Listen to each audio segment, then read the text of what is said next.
Well, good afternoon, everybody, and thank you all for joining us. It's a real pleasure to welcome you all to today's launch. I'm Catherine McGuinness. I'm the Policy Chair at the City of London Corporation. And before we begin, I'd just like to touch on some brief housekeeping, probably unnecessary, but I'll touch on it nonetheless. First of all, please be aware that today's event is being recorded and may be shared on our digital platforms in the coming days. Please post any questions that you may have in the Q&A box at the bottom of your screen, and we'll try to answer as many of them as possible later on in the panel session. So questions in the Q&A box, but if you have any technical issues, please post your query in the chat box and the team will try to help you. And before I introduce our panel, just a few comments from me on the substance of today. Today's research, which has been led by the Financial Services Skills Commission and the Professional Business Services Council, takes a much needed look at the skills needs across the UK for the sector. I'm delighted to be supporting this work, both in my role as a board member of the FSSC and, in fact, a member of the PBSC. And here in the city, one of our priorities is to promote the global competitiveness of the UK's financial and professional services, the financial and professional services across the UK. This is a sector which drives so many jobs outside London, far more outside London than within.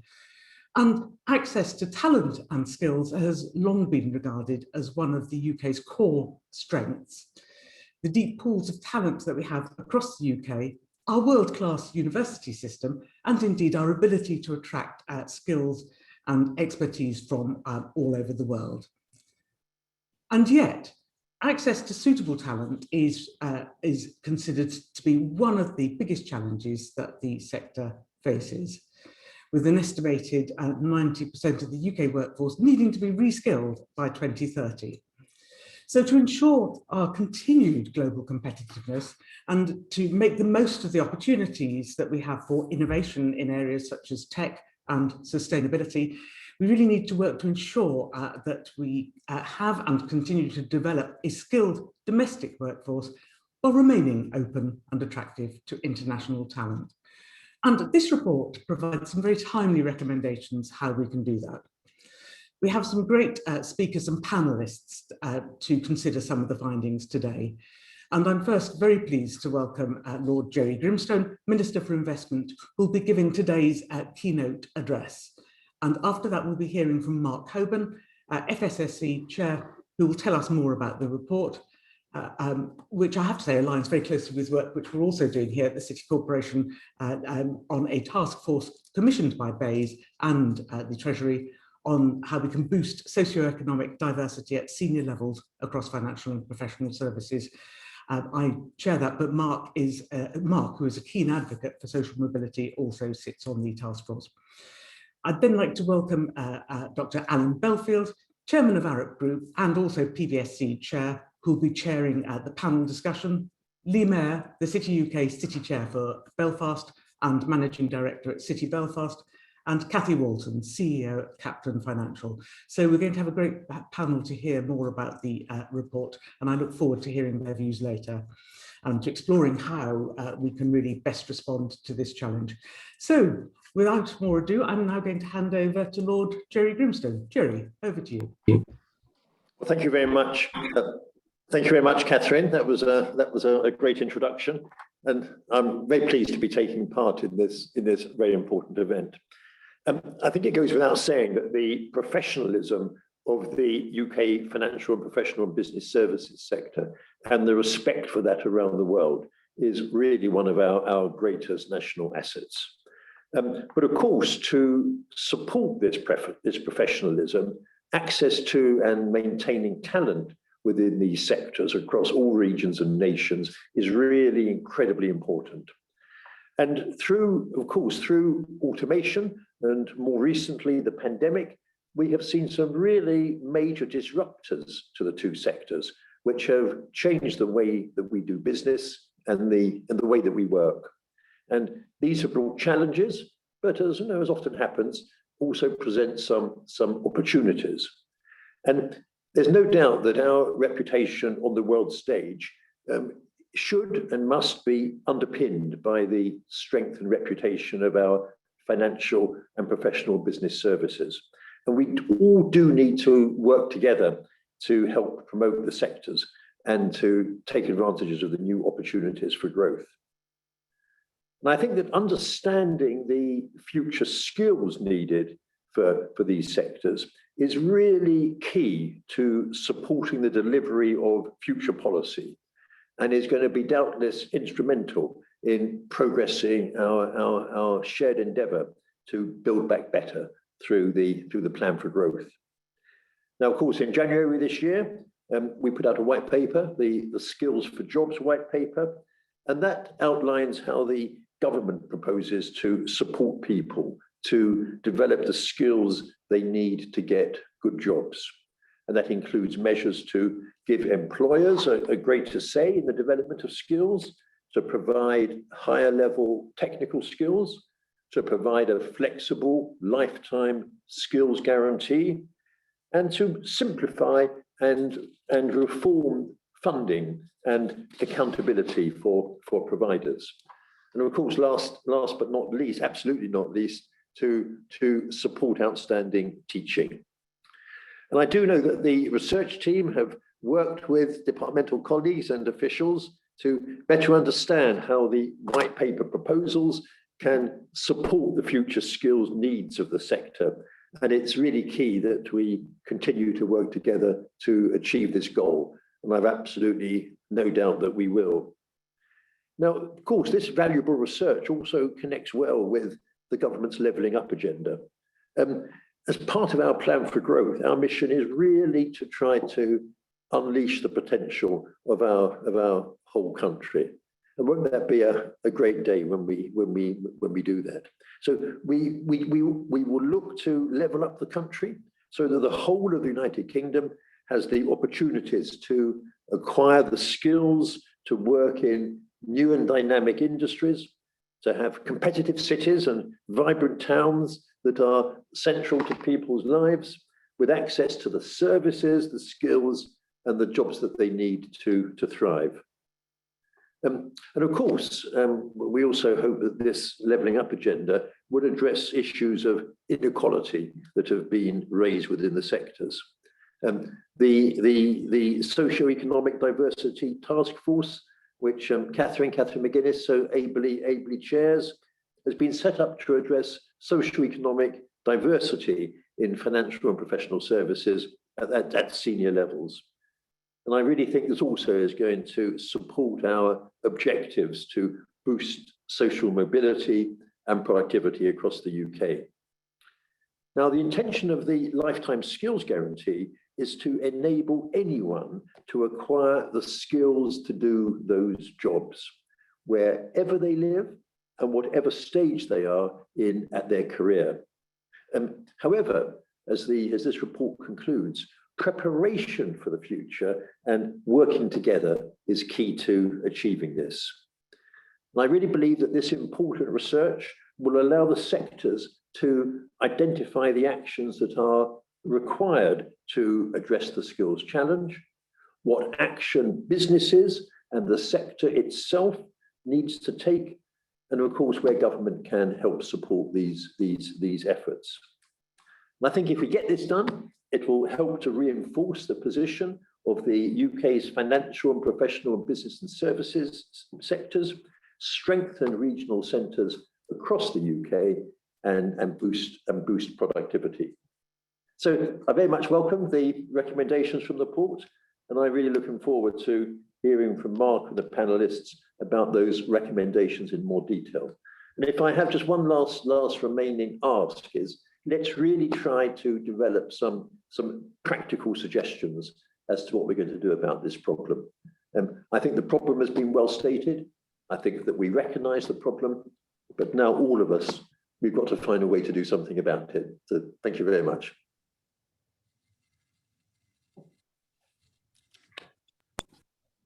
Thank you very much. I'm delighted to present the report's findings today. This is from research that we have led jointly with the PBSC and with partners from the City of London Corporation, TheCityUK, PwC, and Capgemini.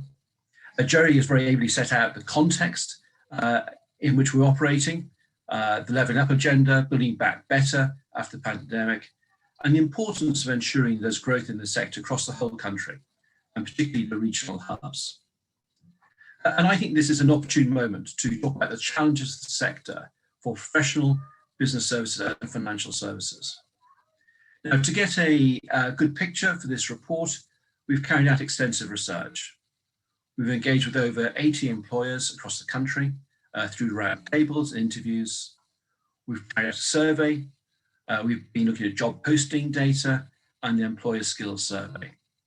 And this helps us form a picture of the challenges that our sectors face, but also the opportunities we have in the future and the actions we should take to release that full potential. And I'm very grateful on behalf of the whole team for the input that we've received. So perhaps let's turn to the first slide. Now, we're all very familiar with the pace of technological change that we're experiencing in professional and business services and financial services. The fact that over the course of the last year through the pandemic, the sector has been able to move seamlessly from offices to our homes has indicated both the adaptability of the sector, but also the scale of disruption that we see. But what we do know also is that the change that we've seen over the course of the last year builds on and accelerates trends that we've already seen in the sectors. That we are seeing the impact of automation, that the demand for skills is changing and growing. And it's worth just reflecting that change will create disruption in jobs. As the graph shows in the left-hand corner of the screen, that absolutely there will be job losses as a consequence of this automation. But as the research from PwC demonstrates, there will also be job creation too, particularly in professional and business services. And that change, I think, reminds us of the need to respond to it and to ensure that we upskill the people who work in today's sector. As we point out on the chart, the majority of people who will be in the sector in 2030 are already working in financial and professional services.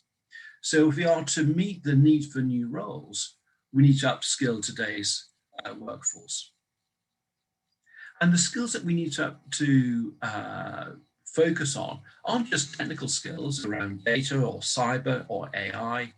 It's also about human or soft skills, emotional intelligence, complex problem solving, innovation. As someone said to me on a discussion about this only last week, the way in which technology will automate what we can do is actually have more time for human interaction, more time to talk to our colleagues, and more time to talk to our customers. So that change in tech skills and interpersonal skills, as well as trends in emerging trends such as sustainability, mean that there's a huge effort required to upskill. But one of the challenges for us is to ensure that firms think about their plans for the future. Only about 50% of firms collect data on current and future capabilities. And if we're to plan for the future, then actually more firms need to collect that data. So let's move on to the next slide. So why does skills gap matter? Look, as we can see from here, the disruptions affecting the sector at a moment where skills gaps are already presenting huge challenges for financial, professional, and business services. Those gaps are widespread, and they affect the commercial performance of firms that we rely upon to drive innovation and growth. And according to data from the Employer Skills Survey, almost 1/3 of employers in the sector experience skill shortage vacancies. And in some regions, this is as high as 1 in 2 firms. So this represents a cost to the sector So in terms of not being able to meet consumer demand, perhaps increased operating costs. So actually, if we're to respond to those cost pressures, we do need to upskill. And we can actually, I think, seize an opportunity. If we were to reduce the skills gap, I think what we will see is a real opportunity to increase the number of employees trained in the sector to meet those future needs, to allow our sector to deliver the products and services of the future. And as part of that, there is a huge role to play by improving diversity and inclusion. I think there's a real opportunity too, if we upskill, thinking particularly about some of those regions where 1 in 2 firms have a skill shortage.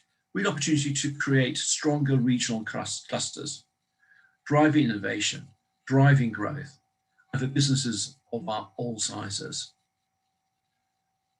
And there's some real economic benefits here.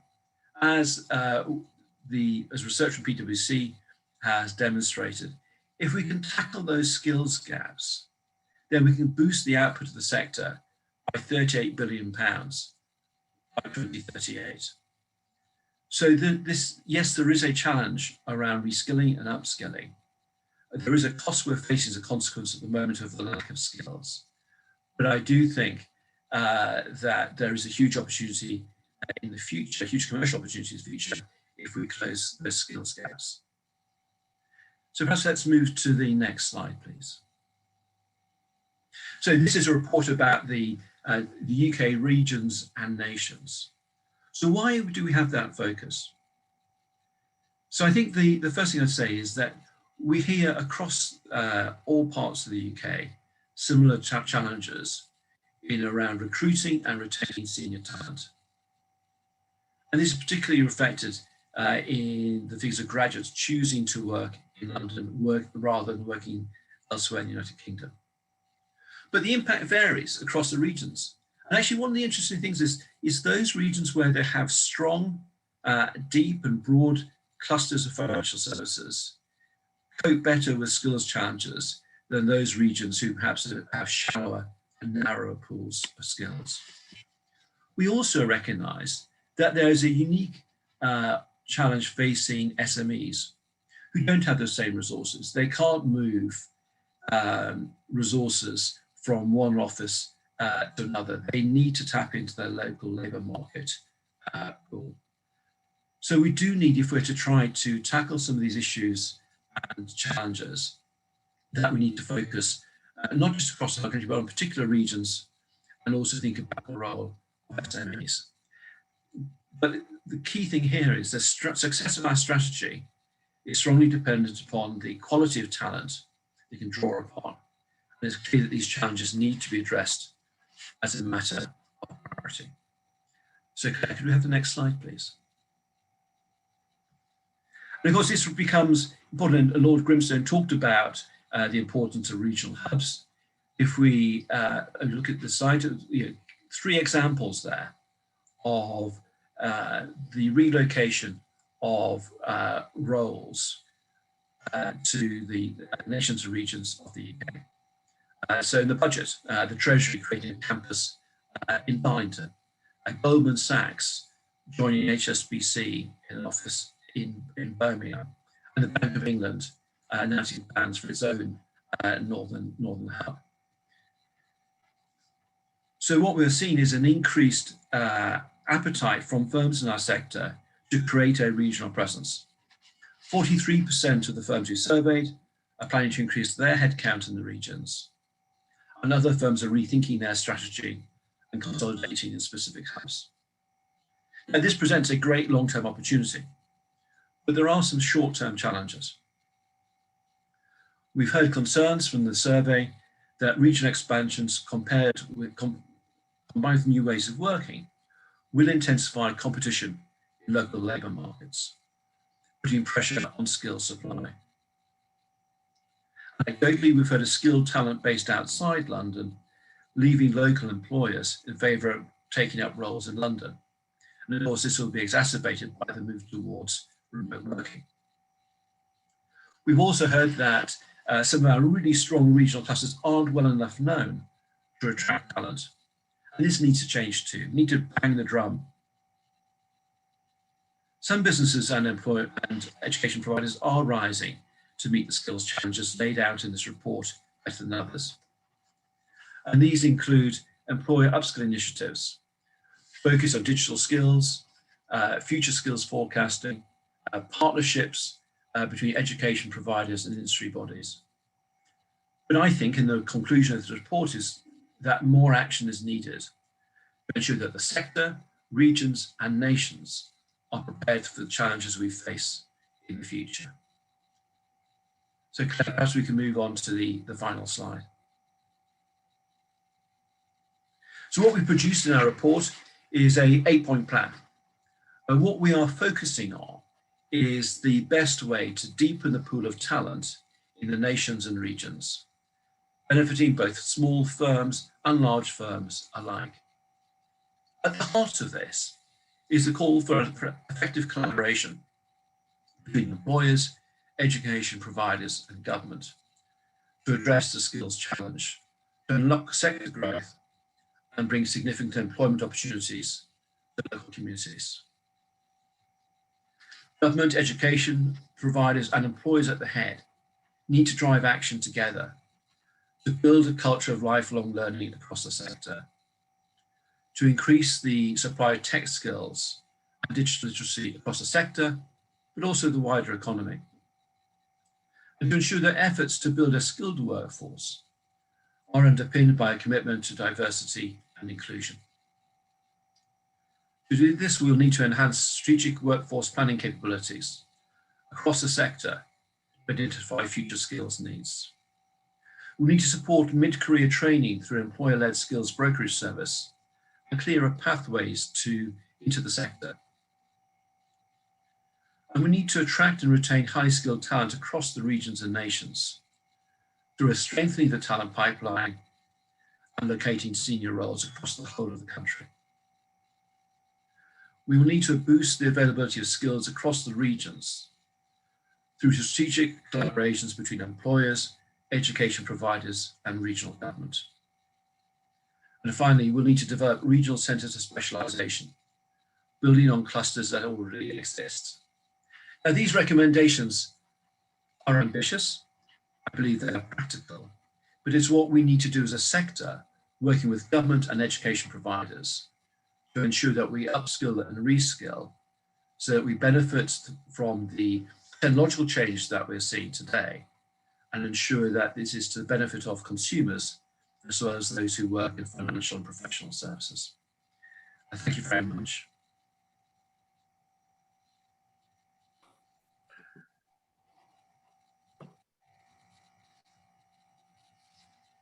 Jerry, I think you might want to comment on some of our recommendations. Well, really just to say, I thought that was a tremendous presentation from Mark. I think this importance of the increased regional presence is really so, especially at senior level. And I think when you get senior people in regions, huge opportunities for leveling up. We're just opening up our trade and investment hubs around the country. And certainly we're going to use that to put in senior people and then use that to put up the skills. I do think that clear actions on skills supply in the regions and nations is absolutely needed to support this transition. And again, as I said before, the absolutely clear requirement in my mind is the need for greater collaboration between government, business, and learning providers to ensure that we're all working together to get this right. And it's one of these instances where unless you get all those three legs, properly balancing the stool, at some point it's going to fall over.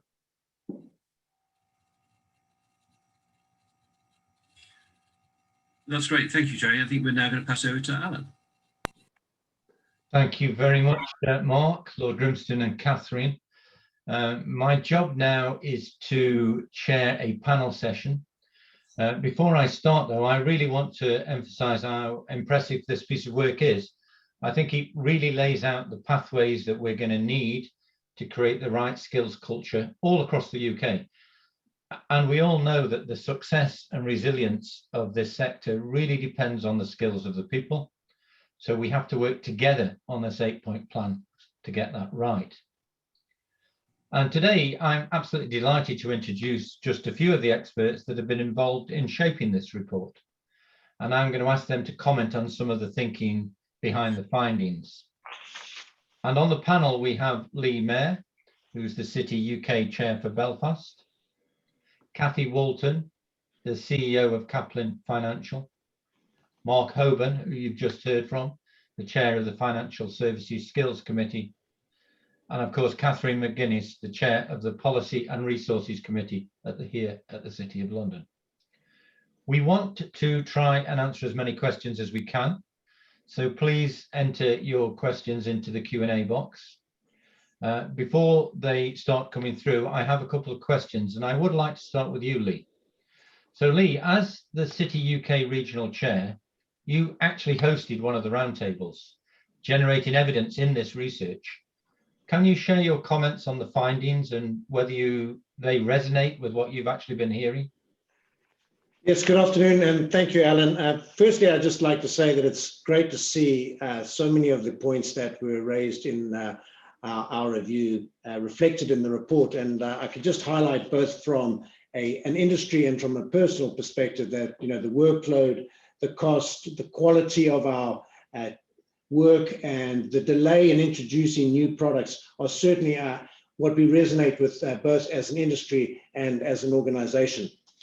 It would be appropriate that I just highlight a couple of points about the relevance of Belfast in particular with regards to technology, because we are essentially a US bank that is operating a very considerable technology footprint here in Northern Ireland. 15 years ago, we started with 375 roles.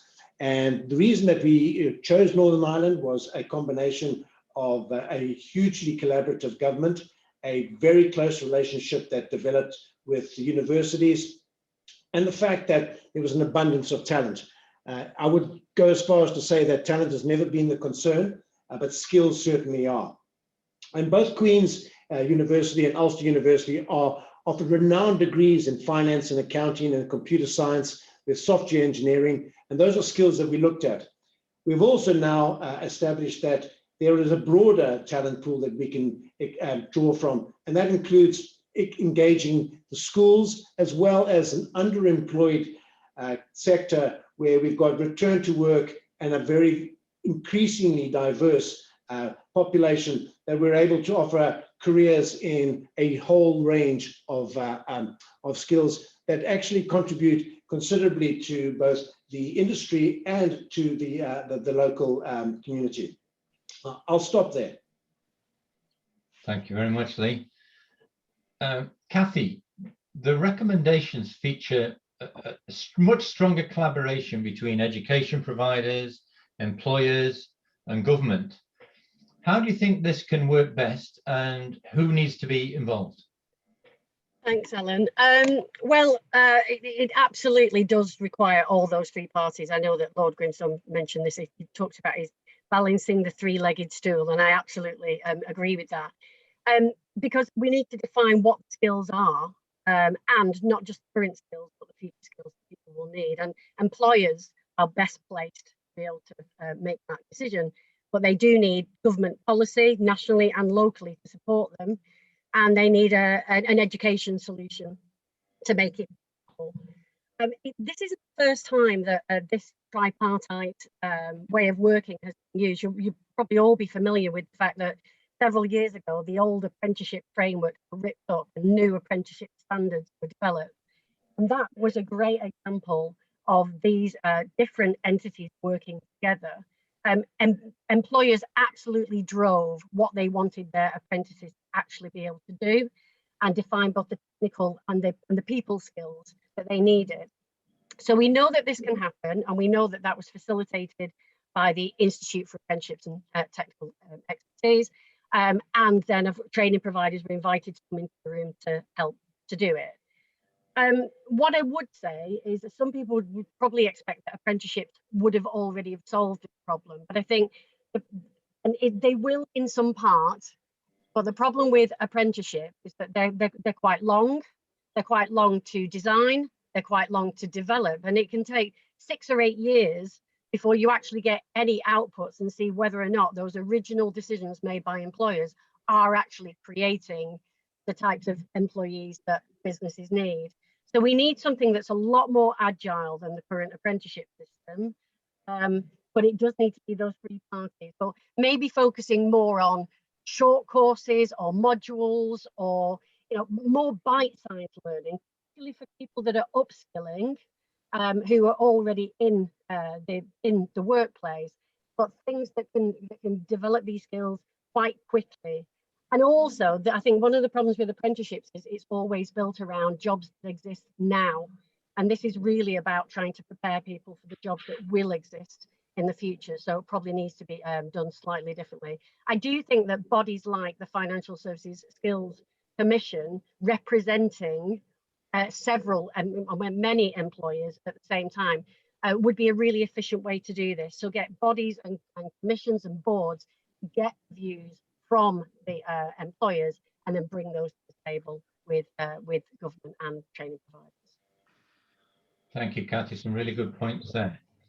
So, Mark, diversity inclusion comes up in one of the recommendations in the report. No surprises, I don't think. But can you share what the Financial Services Skills Commission is doing to support greater diversity? And give us your wider thoughts on how employees can boost diversity and inclusion, please. That's great. No, I think, Alan, it's really important, because I think when we looked at this from the lens of financial services, absolutely improving diversity and inclusion is socially the right thing to do. It's right for people, it's right for society, it's right for businesses. But from a skills perspective, you want everyone who's got a skill to have the opportunity to work in the sector. And actually, we recognise the need for to increase the diversity of our recruitment pipeline. No talent should be left behind.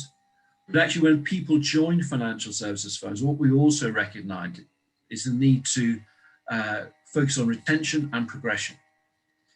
So we don't just pat ourselves on the back because we've got a really good diverse pipeline of apprentices or graduates, but actually those people make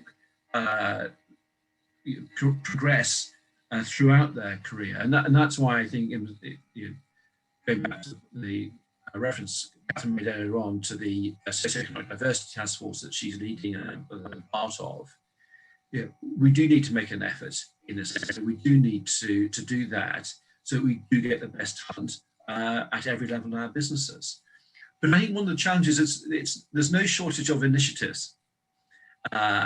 And for us in the Skills Commission, the challenge is, how do we help our members actually put in place the changes that they need in order to boost diversity and inclusion? What are the practical steps? So there are some things that we do by sharing best practice.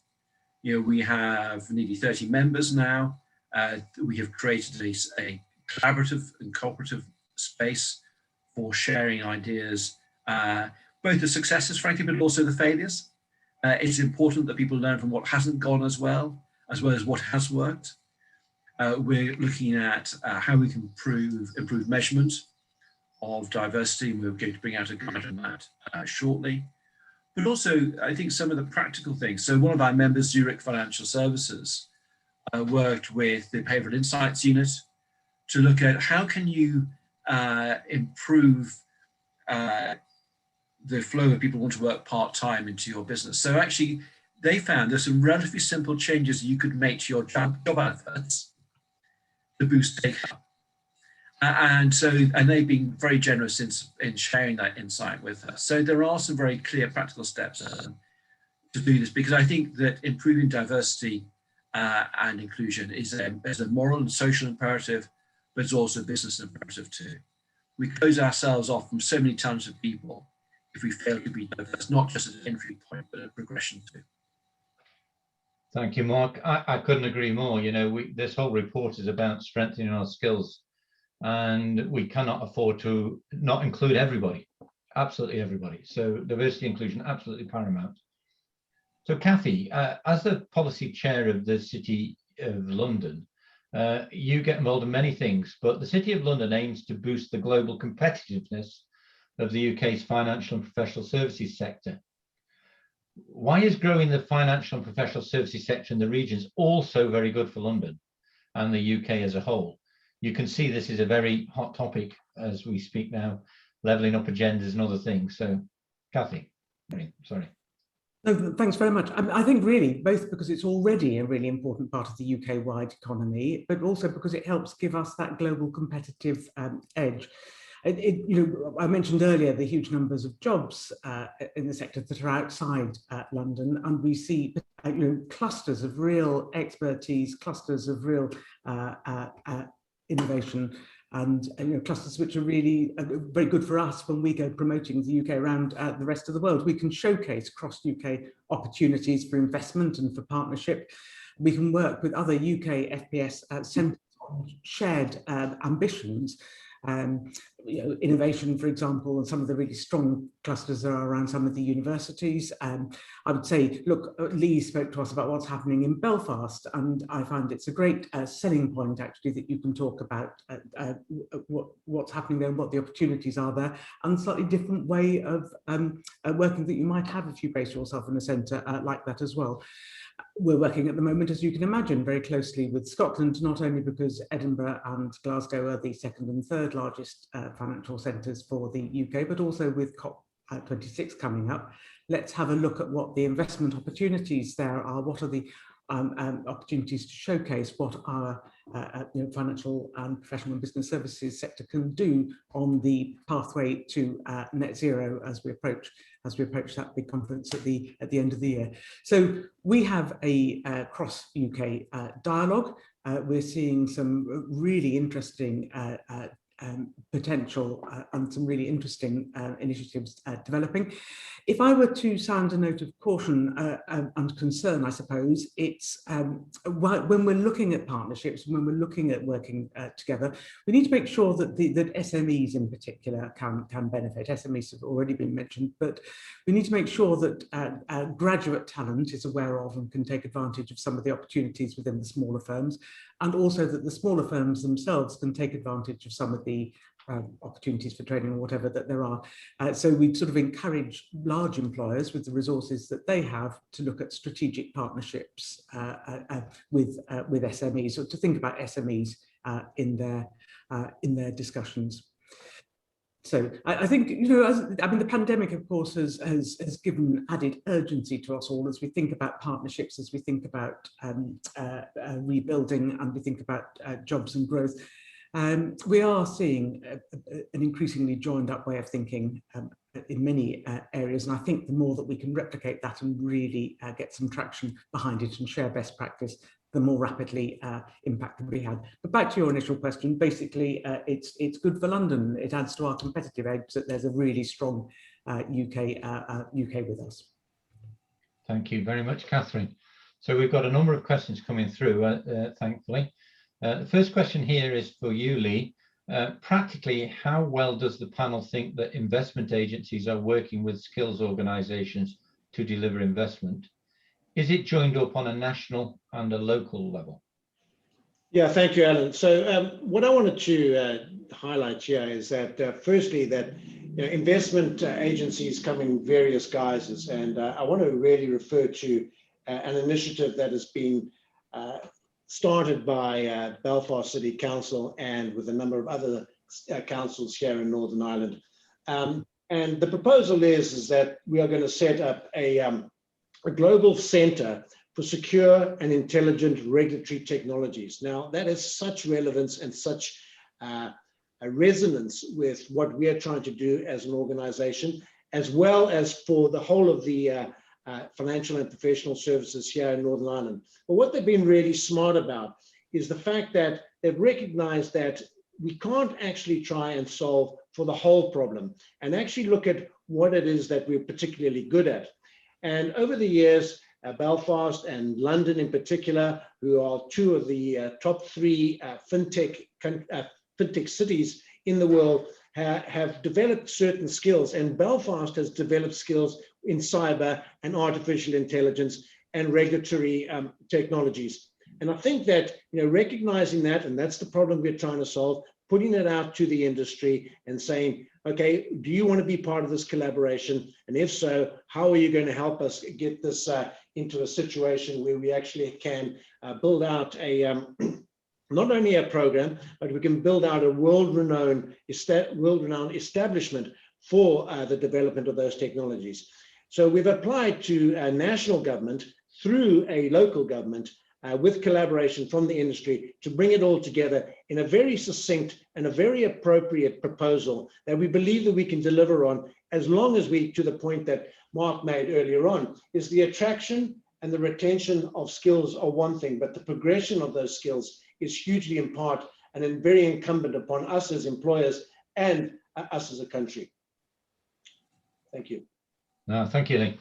So next question is actually fascinating, considering we're all joining this call from different places, many of us working from home. Not quite sure who wants to volunteer to answer this one yet, but given the changes in working practices over the past 15 months, allowing people to work remotely, to what extent will there be a need for regional centres of expertise? Is access to skills not more important to where they are located? So, Mark, I don't know whether you can start with that, and we'll see if anybody else wants to volunteer. I mean, it's a really good question, and I think it points to the fluidity of the world that we live in now as we come out of the pandemic. And I think, and I sort of think about this not just from a skills perspective, but also the chair of a couple of businesses thinking about, so, you know, how do I think about the location of work going forward? And I think that what we've learned from this is we don't need to be tethered to a particular location as tightly as we have been in the past. That there is flexibility, we can work remotely.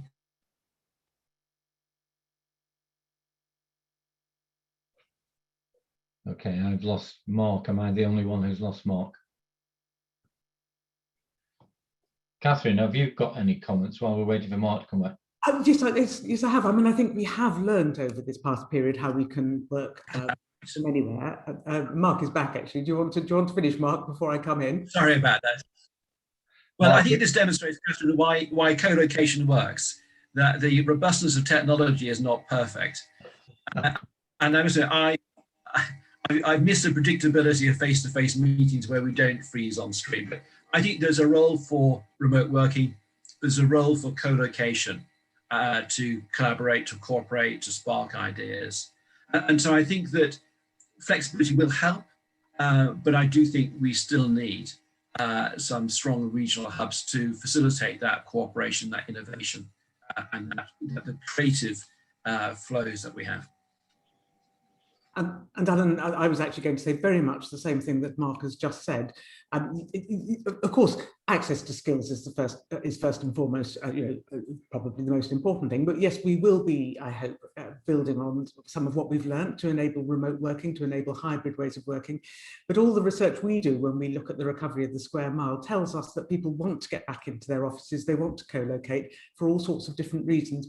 Creativity and the ability to talk with other people and learn from each other in a different way to the way that you do when you're on screen, being at the forefront. So yes, I think we will need regional centres of expertise, just as we will continue to need physical universities and other physical learning places where people get together to share thoughts, to develop common ideas, and in the case of firms, develop common culture. So the office is not dead, but it will be used in a different way, and hopefully we will learn better ways of doing things.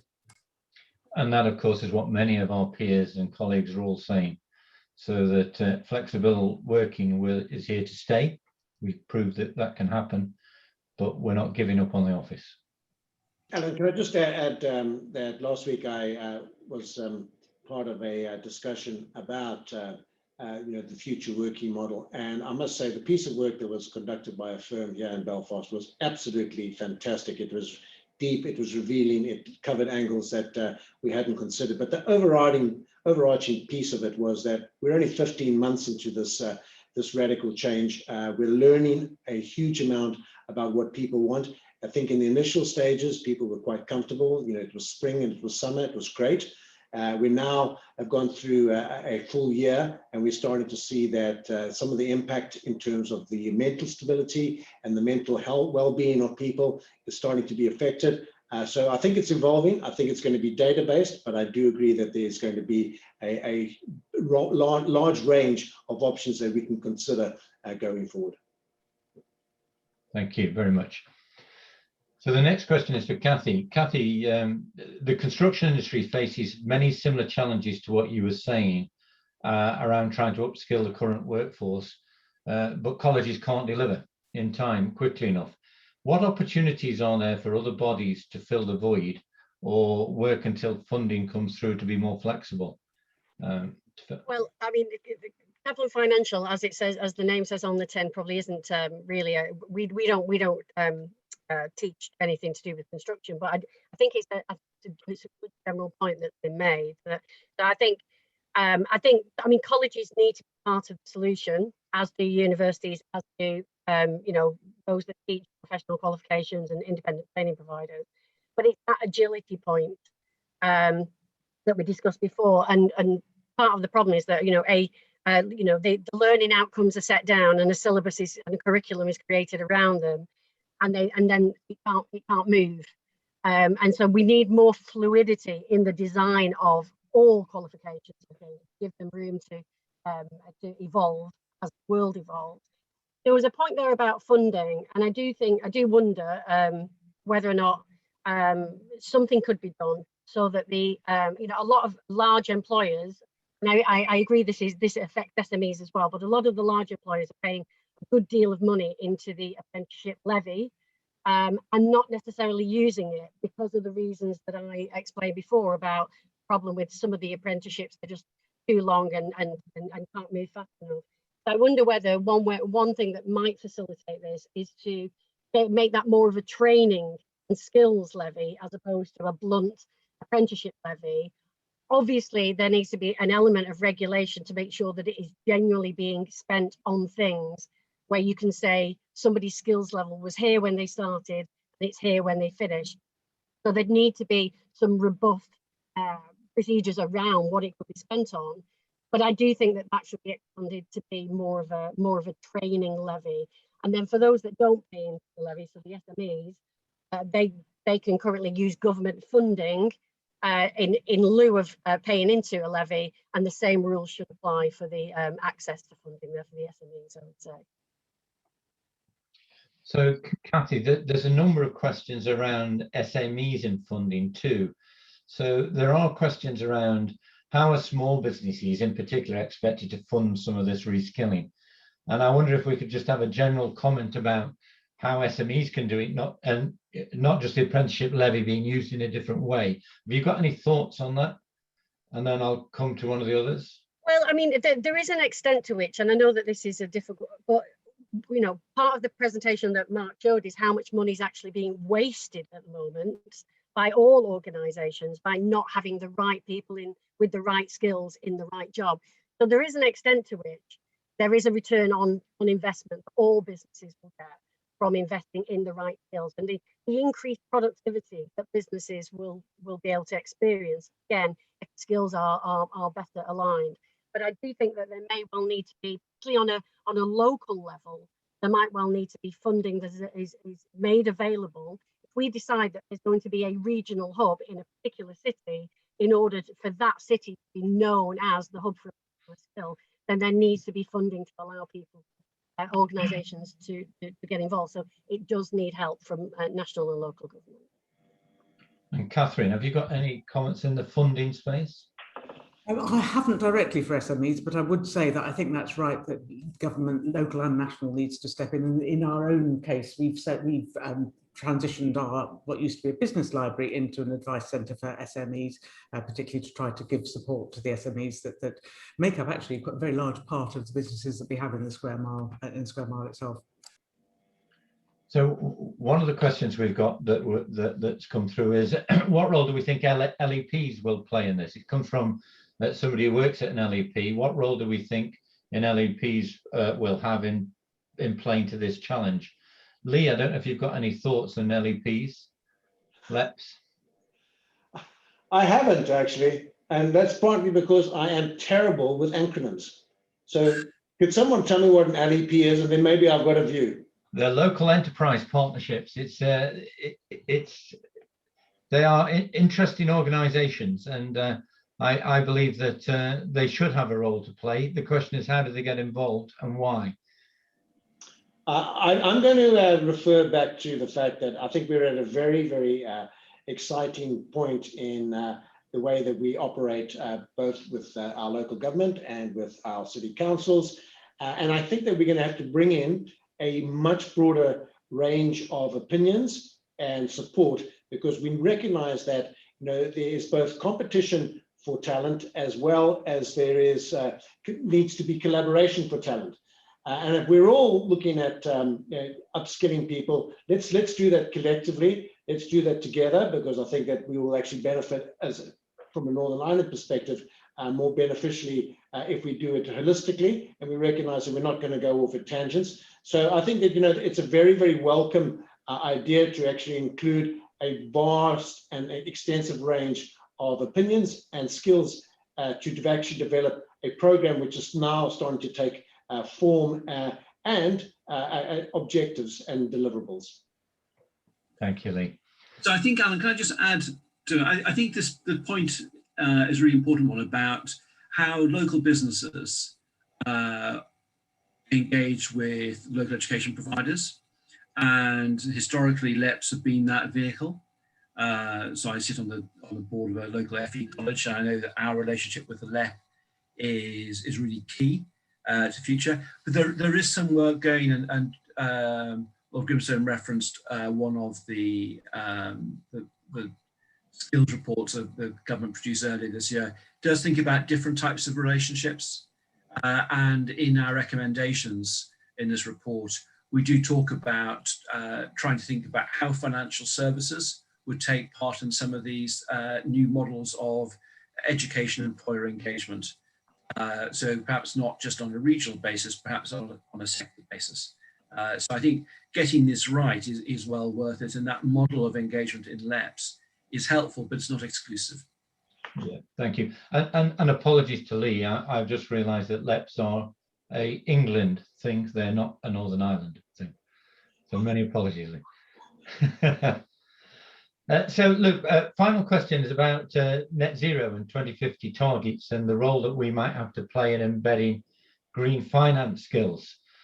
So clearly we as an organisation, this one of the big skills that we'll be missing is around green finance skills, and what is it we can do to attract younger people in this space. It's something that they are quite likely to definitely be attracted to if the wider skills are anything like Arab people.